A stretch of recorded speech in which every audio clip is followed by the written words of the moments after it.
Doctor Kumar सप्तर्षी, Vijay Chormare sir, Shriram Pawar sir, विचार मंचावरील सगळे मान्यवर आणि उपस्थित बंधू भगिनींनो, मी खरं तर सुरुवात अशी करणार होतो की सत्याग्रही विचारधारा से मेरा पुराना नाता है.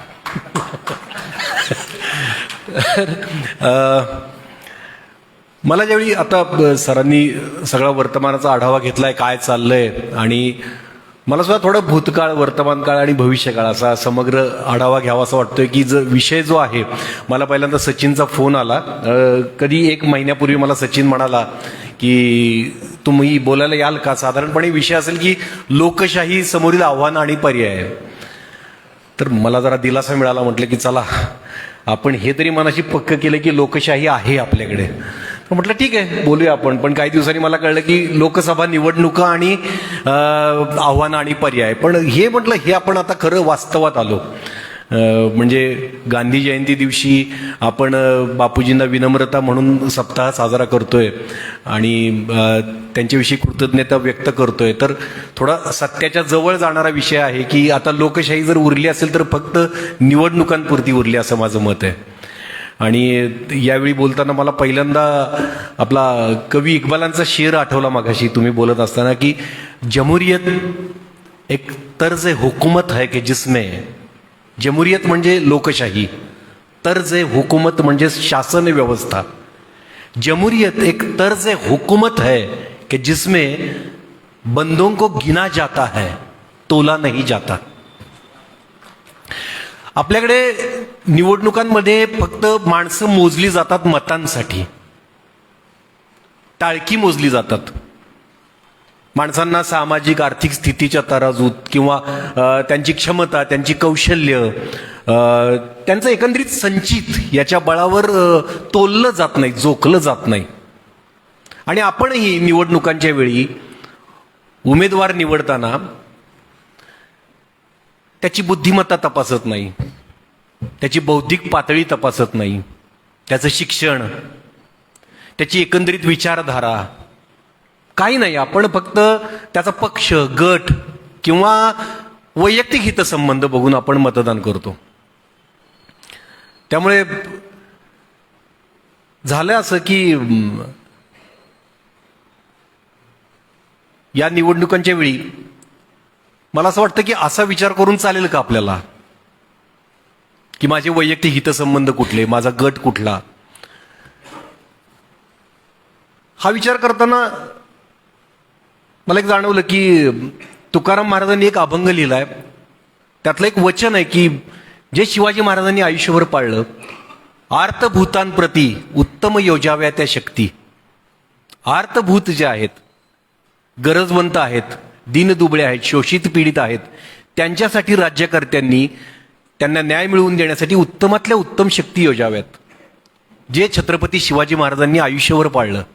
आणि आज त्याच छत्रपती शिवाजी महाराजांचं नाव घेऊन जे निवडून येतात ते हे किती जण हे तत्व पाळतात? कुणीच नाही. आजकाल सत्ता हे एकमेव ध्येय झाले प्रत्येकाचं, कुठल्याही पक्षातला माणूस असू दे, सत्ता हे एकमेव ध्येय झाले. काही करून सत्तेत यायचं, मग त्यासाठी सगळी नीतिमत्ता गुंडाळून ठेवायची, लाज लज्जा गुंडाळून ठेवायची, कायदा नियम सगळं सगळं सगळं आचारसंहिता, विचारधारा सगळं गुंडाळून काही करून खुर्ची मिळवायची ती.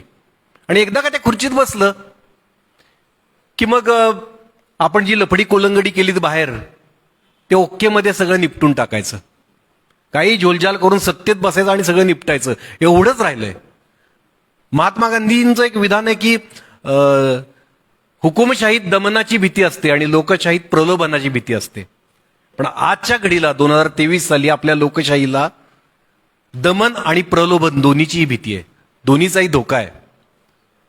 आपल्याला लहानपणापासून शिकवलंय की लोकशाहीचे, आम्ही नागरिक शास्त्र शिकलोय की 4 स्तंभ असतात.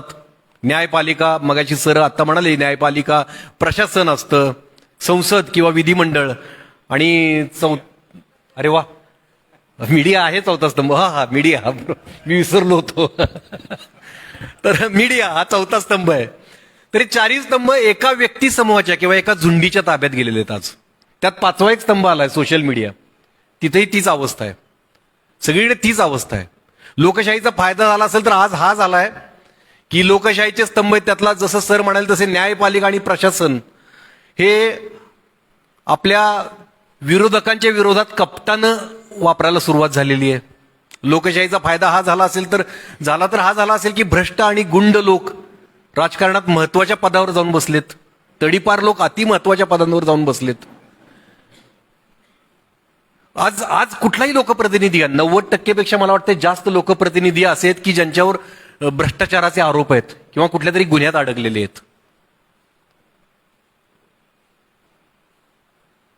किंवा लोकशाहीचा फायदा झाला तर हा झाला असेल की जे प्रशासनातले अधिकारी आहेत किंवा सत्ताधारी आहेत त्यांनी काय काय नवीन नवीन आयडियाच्या कल्पना अशा शोधून काढल्यात की आपली घरं भरायची. ज्यांना 2 वेळच्या जेवणाची भ्रांत होती ती आलिशान बंगल्यात राहताना आपण बघतोय, उंची गाड्या फिरवताना बघतोय, आपण त्यांना जाबही विचारत नाही हे कुठून आलं. ही आपल्याला लोकशाहीनं दिलेली फळं आहेत. या सगळ्यात एकत्रित परिणाम होऊन गेल्या काही वर्षात अशा काही राजकीय उलथापालथी झाल्या, अशा काही सामाजिक उलथापालथी झाल्या आणि त्यानंतर आज आपण भानावर आलोय. आज आपण लोकसभा निवडणुकांवर परिसंवाद घेतोय. कारण झालं असं की आपण भानावर आलो, कधी भानावर आलो जेव्हा आपल्या सगळ्या गोष्टींवर बंधन, रोजच्या जगण्यावर बंधन यायला लागलीत. की तुम्ही तुमच्या घरात काय खायचं, तुम्ही काय पेहराव करायचा, तुम्ही काय बोलायचं, तुम्ही तुमच्या सोशल मीडियातल्या तुमच्या अकाउंटवर काय पोस्ट करायची, तुम्ही दुसऱ्याच्या पोस्टवर काय कमेंट करायची, याच्यावर बंधन यायला लागलीत. आता सगळ्या बाजूंनी तुम्हाला असं कोणीतरी बंदिस्त केल्यासारखं झालंय. तुम्हाला धाक, कशाचा तरी धाक आहे. आणि आपण जागे झालो आहोत की हे काय सुरू झालं नक्की.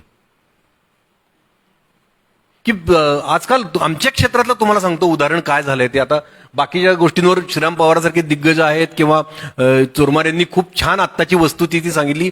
आमच्या क्षेत्रातलं मी सांगतो की तुम्ही जातीय किंवा धार्मिक विद्वेष पसरवणारा एखादा सिनेमा काढणार असेल तर त्याला शेकडो कोटींचं बजेट उपलब्ध करून दिलं जातं.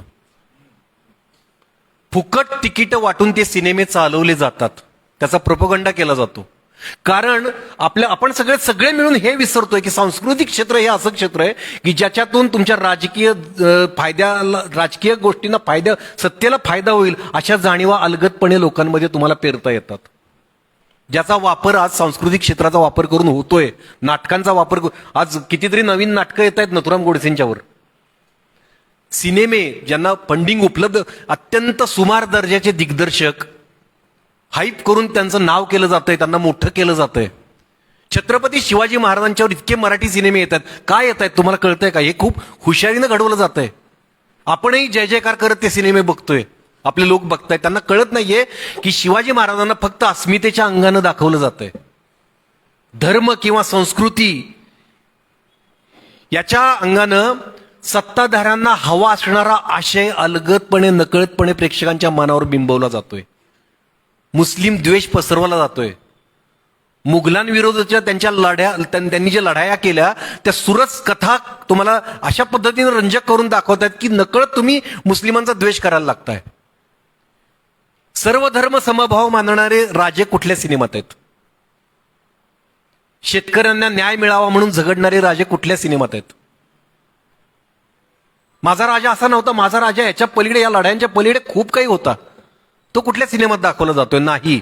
जाणीवपूर्वक कुठलाही एक भुरटा दिग्दर्शक येतो आणि तो म्हणतो की मी शिवाजी महाराजांच्यावर 10 सिनेमे काढणार आहे. अरे आम्हाला इथं माहिती, एक सिनेमा काढताना काय होतं ते, त्याला फंडिंग येतं कुठून हे तुम्ही विचारत नाही. त्याला मोठं कोण करतं? अचानक जो रस्त्यावरून फिरत असतो एक एकांकिका बसवण्यासाठी, तो अचानक 10 सिनेमांची घोषणा करतो. तो BMW मधून फिरायला लागतो आणि तो धार्मिक जातीय द्वेष पसरवणारे सिनेमे काढायला लागतो. हे अत्यंत जाणीवपूर्वक आखणी करून हुशारीने घडवून आणलं जातंय. आम्ही जर त्याच्या विरोधात बोलायला गेलो तर आम्हाला ट्रोल केलं जातं अर्वाच्य शब्दात. आम्हाला अनेक कलाकृतींमधून काढून टाकलं जातं. ती भीती सगळ्यांनाच आहे. म्हणजे मला एकट्याला नाही, मला काढून टाकलं, मी उभा राहिलो, कारण मी या लोकांच्या तालमीत घडलोय. पण कित्येक जण असे आहेत की ते खचतातही, ते बोलू शकत नाहीत त्यानंतर. किंवा असं एक उदाहरण सेट केलं जातं की मीडियामध्ये सुद्धा आम्ही तुमचा पुण्यप्रसून वाजपेयी करू, आम्ही तुमचा निखिल वागळे करू, आम्ही तुमचा करण थापर करू, आम्ही रवीश कुमार करू तुमचा. बिचाऱ्यांचं पोट पाणी त्याच्यावर असतं. काय करणार पत्रकार तरी, कलावंत काय करणार? किरण मानेला आम्ही बघितलं की सिरियलमधून अचानक 2 दिवस आधी पोस्ट करतो एका मोठ्या नेत्याविरोधात, अचानक त्याला काढून टाकलं जातं सिरियलमधून. मी नाही बाबा हे बोलणार, असं सगळ्या कलावंतांना एक असा अदृश्य दम दिला जातो की तुम्ही हे कराल तर बघा हे असं होईल. सुशांत सिंग नावाचा नट होता, सुशांत सिंग राजपूत नव्हे, सुशांत सिंग नावाचा एक नट आहे, अजून आहे. तो सावधान इंडियाचं हे करत होता, अँकरिंग करत होता. त्यानं सीए कायद्याला विरोध करणाऱ्या मोर्चात एक दिवस सहभागी झाला. तो दुसऱ्या दिवशी तो सेटवर गेला, त्याला सांगितलं तुला काढून टाकलंय आम्ही या कार्यक्रमातून. असं खूप ठिकाणी झालंय, खूप वेळा झालंय. मला सुद्धा असं अचानक सांगितलं की तू उद्यापासून सिरियलमध्ये नाहीयेस, अचानक सांगितलं गेलं. ठीक आहे, माझ्यावर मग वेगवेगळे बदनामीकारक आरोप केले गेले, मी लढा दिला, त्या सगळ्यातून बाहेर पडलो. पण काही जण नाही करू शकत हे. तर हे नकळत तुमच्या हे केलं जातंय. आपण लहानपणापासून आपण नागरिक शास्त्रात हे पण शिकलोय की लोकशाहीत विरोधी मतांचा आदर केला जातो, विरोधी मतांचा विचार केला जातो. आज नाही होते. म्हणजे विरोधी मतांचा आदर करून मग जनतेच्या हिताचे निर्णय घेतले जातात असं आम्ही लिहिलंय उत्तरपत्रिकेत नागरिक शास्त्राच्या. पण ते नाही बघायला मिळत आता. आता तुम्ही विरोधी मत मांडलत की तुमची नोकरी गेली, तुम्ही तुरुंगात गेलात, किंवा तुमच्यावर बदनामीकारक एखादा मानहानीकारक घृणास्पद महिलांच्या संबंधित एखादा गुन्हा दाखल होतो. काय करणार तुम्ही? गोगोईंचं उदाहरण दिलं यांनी. काय करणार? अशी दहशत आज निर्माण केली जाते सगळीकडे. माझ्या क्षेत्रातलं तर तुम्हाला म्हणजे हे आज म्हणजे विरोधकांना हे का कळत नाही की सांस्कृतिक क्षेत्र हे फार महत्वाचं क्षेत्र आहे. ग्रामसीनं ते तत्वज्ञान, हेजेमनी तत्वज्ञान लिहून ठेवलंय ते की सत्ता अबाधित ठेवण्यासाठी हिटलरनी तेच केलं. सांस्कृतिक क्षेत्राचा वापर फार छान पद्धतीने करता येतो. त्यांनी जाणीवपूर्वक आखणी करून सगळं नाटक, सिरियल, सिनेमा सगळं काबीज केलेलं आहे. आपल्याला हे नाही करता येत. विरोधी विचारांना संपवणं हे आजकाल चाललंय. जे चोरमारे सर बोलले म्हणून त्याच्यामुळे मी जास्त बोलत नाही. पण हे जे सगळे पत्रकार जे काढून टाकलेत, जे नट आहेत ज्यांना सिरियल मधून काढून टाकले, कलाकार, पत्रकार, यातून त्यांना उदाहरण द्यायचं की आमच्याकडे बहुमत आहे, खबरदार आमच्या विरोधात बोलाल तर. हे लोकशाहीला मारक आहे हे सगळं. जसं सर म्हणाले की आधी आपण लोकशाही समोरील आव्हान याच्यावर बोललं पाहिजे. तर हेच सगळं असं ठरत गेलंय, मारक ठरत गेलंय आपल्याला. म्हणजे मी अंबरीश मिश्रांचा एक लोकशाहीवर एक पुस्तकात मी वाचलं जे फार छान होतं. म्हणजे आपल्याकडून काय झालंय या सगळ्यात काय होतं ना की संवेदनशील माणूस घुसमटला जातोय. संवेदनशील माणूस हे सगळं बघून खचतोय, त्याला मुद्दाम जाणीवपूर्वक खचवलं जातंय. मला असं वाटतं की आपण इथं जमलेले सगळे त्यात मोडतो असं मला वाटतं की आपण घडणाऱ्या घटनांकडे फार बारकाईनं बघतो. आपलं लोकशाहीवर प्रेम आहे. आपलं गांधीबाबांनी जो देश आपल्याला स्वतंत्र करून दिलाय, गांधीबाबांची जे विचार आहेत त्याच्यावर आपलं प्रेम आहे. आणि आपण सगळे घुसमटतो यात. सगळ्यात जास्त घुसमट कोणाची होत असेल तर संवेदनशील माणसाची. आणि मला वाटतंय, मला पहिल्यांदा आलो त्यावेळी इथं खूप कमी लोक होते, खुर्च्या सगळ्या रिकामी. आता जरा बरं वाटतं की खुर्च्या भरल्यात बऱ्यापैकी. म्हणजे आपल्या बाजूची पण संख्या वाढतीये की बाबा घुसमट होणारी लोकांची संख्या वाढतीये. संवेदनशील लोकांची म्हणजे विवेकी विचार करणाऱ्या लोकांची जी घुसमट आजच्या काळात जी होतीये ती यापूर्वी कधीच झाली नसेल. हुक्मरानी हर तरफ बौनों की उनका ही हुजूम. सगळीकडे बुटक्यांचं राज्य आहे, त्यांचीच झुंडी सगळीकडे दिसत आहेत. बुटक्यांचं म्हणजे मी बॉडी शेमिंग करत नाही, शारीरिक बुटक्यांचं म्हणत नाही, विचारांनी खुजे असणारे लोक. हुक्मरानी हर तरफ बौनों की उनका ही हुजूम, हम अपनी जिस्म की ऊंचाई का करे तो क्या करें. सुमारांच्या सद्दीत आमच्या विवेकी विचारसरणीची घुसमट होती, त्याचं आम्ही काय करायचं. पण मला असं वाटतं की आपण असा पण विचार करूया, आपण स्वतःला पण दोष देऊया की या परिस्थितीला आपणही काही प्रमाणात जबाबदार नाही का. गेल्या 70 वर्षांविषयीचे प्रश्न विचारले जातात त्यावेळी आपणही थोडीशी डुलकी काढली आहे त्या काळात. तेच मला मगाशी अंबरीश मिश्रांचा एक लेख आठवला. त्यात ते म्हणतात की आपल्या देशानं एकाधिकारशाही बघितली, लष्करशाही बघितली, सरंजामशाही बघितली, अशा अनेक शाह्या बघून झाल्यानंतर एक दिवस काळ लोकशाहीच्या चंद्रमौळी झोपडी समोर गेला आणि तिला म्हणाला की बाई ग, तुझ्या अंगावर साधी सुती साडी आहे, तुझ्या गळ्यात हिरे माणके नाहीत, रत्न नाहीत, दागिने नाहीत, पण तुझ्या डोळ्यांमध्ये गरिबांविषयीची कणव आहे, करुणा आहे, दया आहे. तुझ्या घट पडलेल्या कष्टाळू हातावर मानवतेचा दिवा आहे. आजपासून हा देश तुझा, आनंदानं राज्य कर. हे अंबरीश मिश्रांचं आहे, माझं नाही, पण मला ते वाचून खूप मनात बसलं माझ्या की किती छान आहे हे. आणि मग काय झालं की आपल्याला असं म्हणजे लोकशाही आली आणि सगळं धन्य धन्य धन्य वाटायला लागलं. राजकीय नेते त्या काळातले सांगत होते की आम्ही ते पुस्तकात वाचलं की आता सुवर्णयुग येणार बघा. लोकशाही आली आणि मग सुवर्णयुगाची वाट बघता बघता बघता बघता बहुतेक आपल्याला एक मोठी डुलकी लागली आणि आज आपण जागे झालोय. आता आव्हानं काय आणि पर्याय काय याचा शोध आपण घ्यायला लागलोय. पूर्वी बघा राजे राजवाड्यांचं राज्य होतं, त्यावेळी राजांविषयी फारसं लोकांना कुतूहल नसायचं, कोणी का राजा होईना, काय करायचं आपल्याला. कारण राजांचा इतिहास आपण काही अपवाद जर वगळले, आपले सन्माननीय अपवाद वगळले, तर राजांचा इतिहास असा खून खराबा, भाऊबंदकी, जनानखाने, दारू, नशा, नाचकाम असाच इतिहास आहे सगळा. त्यामुळे जर म्हणजे अगदी आपले अपवाद वगळले की पुन्हा कुणी याचं एवढंच घेऊन कुणीतरी माझ्यावर हे करायला नको.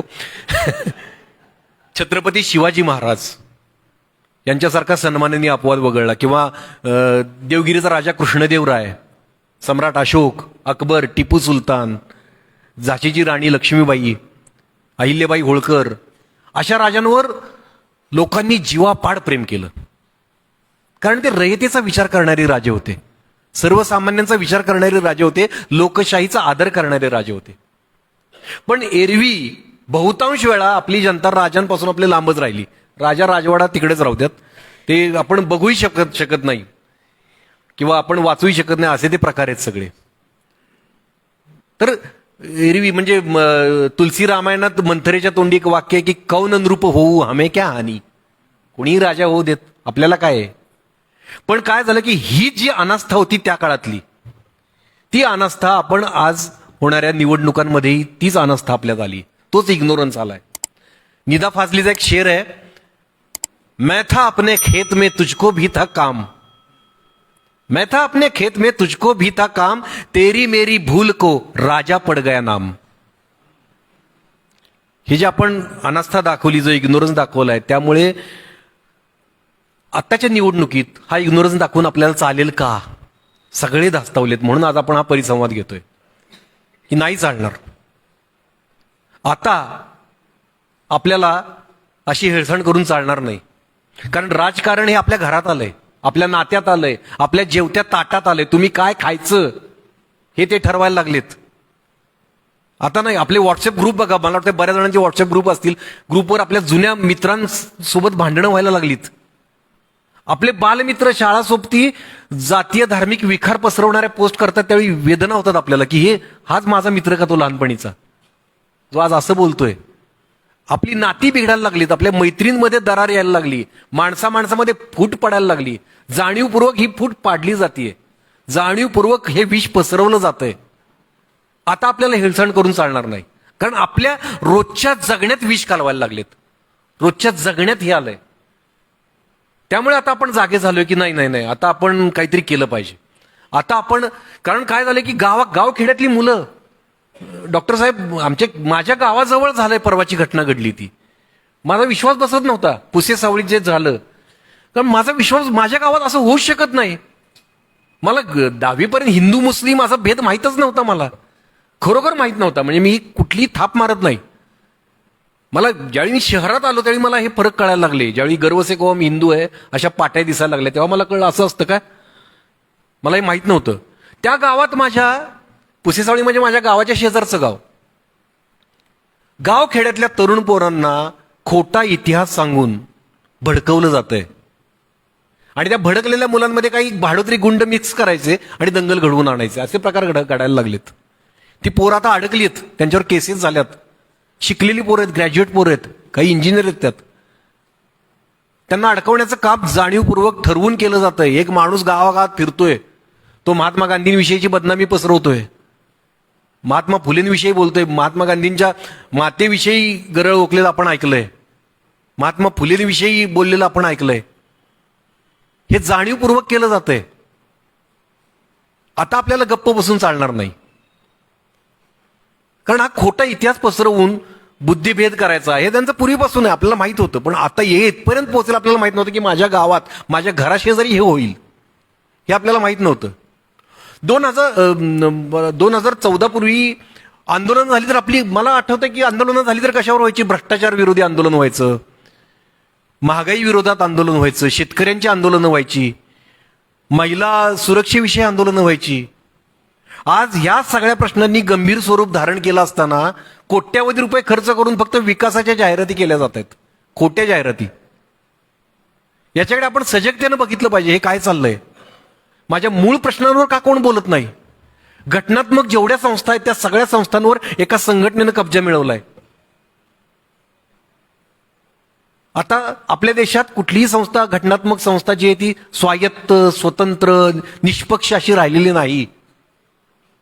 सगळीकडे माणसं घुसवून ठेवलेली आहेत. इकडे आपण कधी बघणार? आपण मतदान करताना या सगळ्याचा विचार केला पाहिजे. कारण आणि दुसरं गोष्ट मला यातलं एक पटलं नाही की पर्याय कोण. जसं सर म्हणाले तसं पर्यायाचा का विचार करायचा आपण? ते भक्त मंडळी विचारतात पर्याय कोण. पर्याय खूप आहेत माझ्या देशात. संवेदनशील लोकांची कमी नाही, विवेकनिष्ठ विचारसरणी असलेल्या लोकांची कमी नाही. पर्याय खूप आहेत. कोण नको हे आपण ठरवूया.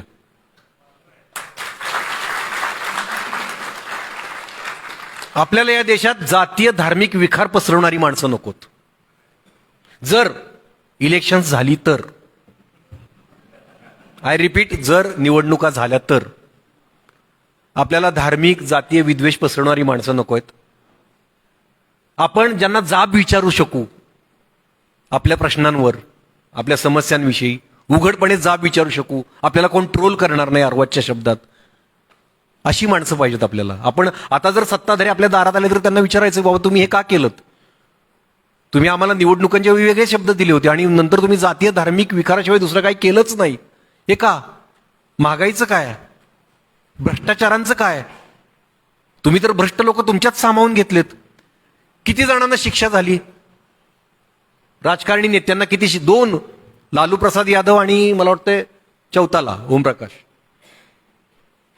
बाकी कोणाही शिक्षा नाही झाली. शिक्षेची भीती दाखवून थोडा काळ तुरुंगात ठेवून स्वपक्षात सामील करून घेतलंय आणि मग त्यांच्या गुन्ह्यावर पांघरून टाकलंय. हे विचारूया ना आपण, हे का? आणि विरोधी लोक जेव्हा आपल्या दारात येतील तेव्हा म्हणायचं की तुम्ही हे सगळं आता निस्तरण्यासाठी तुम्ही काय करणार आहे? आमच्या मूलभूत प्रश्नांना तुम्ही हात घालणार आहात का? आम्हाला संविधानानं जो अधिकार दिलाय तुम्हाला जाब विचारण्याचा, तो तुम्ही अबाधित ठेवणार आहात का? आणि तुम्ही, तुमच्यावर कुठला भ्रष्टाचाराचा आरोप नाही ना? कारण तो असला की पुन्हा येरं माझ्या मागल्या. मला काय म्हणायचं की आपल्याला मतदान न करून नाही चालणार किंवा निराशावादी राहून नाही चालणार. आपण आशावादी, आपण बापूजींच्या विचारांचे आहोत. आपण कधी हारणार नाही. त्यावेळी तर खूप वाईट परिस्थिती होती. आपण हारणार तर नाहीच, पण मतदान न करणं हा पर्याय नाही. आपण त्यातल्या त्यात काय माहिती का, आपण आता काही जण म्हणतील की नाही सगळे सारखेच आहेत, सगळे गाढव आहेत, सगळे गाढव आहेत. तर मी काय म्हणतोय, त्यातलं एक बरं गाढव निवडूया ना आपण. त्यातलं एखादं शांत, संयमी, कष्टाळू गाढव निवडूया आपण. वेडपट पिसाळलेलं गाढव नको आपल्याला. विष पसरवणारं गाढव नको. कारण गाढवांचा गोंधळ, लाथांचा सुकाळ आपण रोज बघतोय.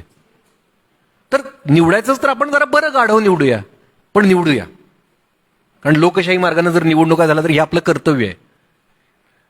आणि आपण आशावादी राहूया की काळ हा असा सगळाच इतका निराशादायक काळ आहे. पण आपण जर बापूजींचं नाव घेतो, आपण फुले शाहू आंबेडकरांचं नाव घेतो, आपण छत्रपती शिवाजी महाराजांचं नाव घेतो, तर त्यांचा काळ कसा होता हे आठवा ना. आपल्याला संधी आता उलट आपण खरंच बापूजींच्या विचारांचे आहोत का हे दाखवायची संधी आपल्याला मिळाली. तर ती संधी म्हणून बघूया. आपल्यात ताकद आहे का बघूया ना जग बदलायची. बघूया तरी आपण. मला बरेच जण म्हणतात की अरे कशाला तुला किती प्रोजेक्टमधून काढून टाकलं आणि कशाला तू हे पंगे घेतोस, आपलं ऍक्टिंग करायची. म्हणलं ऍक्टिंग हे माझं ध्येय आहेच आणि मला कामं मिळतील त्याचं काय नाही, पण मी हे बघून गप्प नाही बसू शकत. मी स्वतःला नाही, मी या महामानवांना काय उत्तरं देऊ? मी त्यांची चरित्र वाचलीत, मी त्यांच्यापासून काय घेऊ, काय घेतलंय, काय सांगू मी? मला असं नाही नुसतंच जगायचं नाही. मग तसे खूप नट आहेत, खूप नट जगतात तसे. मला नाही जगायचं तसं.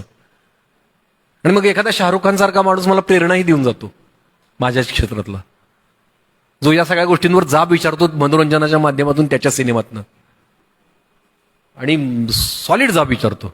आणि असं पण म्हणतो की बेटे को हात लगाने से पहिले बाप से बात कर. हा ऍटिट्यूड पण आहे आपल्यात. बापूजींमध्ये ऍटिट्यूड सॉलिड होता आपल्याला, असे म्हणजे फक्त शांत विंदन होते ते, तो ऍटिट्यूड पण आहे ना आपल्यात. तर तो ऍटिट्यूड पण घेऊया आणि आपण आशावादी राहूया, चांगला विचार करूया. निवडणुका झाल्याच तर आपण हे सगळं करूया, नाही झालं तर घ्यायला लावूया. आपण आपल्यात ताकद आहे. तर मला इथं बोलत डॉक्टर साहेब, मला माहित नाही मी काय बोललो, काय काय नाही, मी आपलं मनात येईल ते बोलत सुटलोय. पण मला इथं बोलत खूप मला टेन्शन आलं होतं की श्रीराम पवार, मी ऍक्च्युली बरं श्रीराम नावावरून काहीतरी जोक करणार होतो पण नाही करणार. श्रीराम पवार आहेत, आपले चोरमारे सर आहेत, ही मोठी माणसं आहेत, दिग्गज माणसं आहेत. कुमार सप्तरची तर त्यांना मी लहानपणापासून बघतोय, त्यांची भाषणं ऐकतोय. मला खूप इच्छा होती कधीतरी कुमारजींसारखं भाषण मला करता यावं, फार मला पण आता त्यांना ऐकायची पण खूप उत्सुकता आहे. पण या तुम्ही सगळे दिग्गज आहात सगळेच, मी खूप छोटा आहे आणि एक नट आहे, मी छोटा नट आहे, त्यामुळे नटाकडे फार गांभीर्यानं बघितलं जात नाही. तर तरी सुद्धा मला तुम्ही बोलवलं अशा ठिकाणी माझा खूप मोठा सन्मान आहे हा. मला बळ मिळतंय की अशी भूमिका पुन्हा पुन्हा घेण्यासाठी, ती भूमिका ठामपणे मांडण्यासाठी माझ्या मागे काहीतरी लोक आहेत असं मला वाटतं, की माझ्या सोबत काही लोक आहेत, माझ्या पाठीशी काही लोक आहेत. आणि मी ही भूमिका घेतोय म्हणजे उद्या माझ्यावर कुठलीही वाईट वेळ येऊ शकते, कुठलाही आरोप होऊ शकतो, त्यावेळी तुम्ही माझ्या पाठीशी असाल मला माहिती आहे. लढा मी एकटाच देणार, पण किमान तुम्ही माझ्या पाठीशी उभे राहाल. कारण हे सोपं नाहीये, माझ्यावर आज नजरही असेल, मी इथं काय बोललो हे रेकॉर्डही होत असेल, ते जातही असेल कुठे कुठे, तर मी ठामपणे सांगतो मी कोणाला घाबरणाऱ्यातला नाही आणि हे बोलत राहणार. मला इथं बोललो त्याबद्दल धन्यवाद, मनापासून आभार, खूप आभार.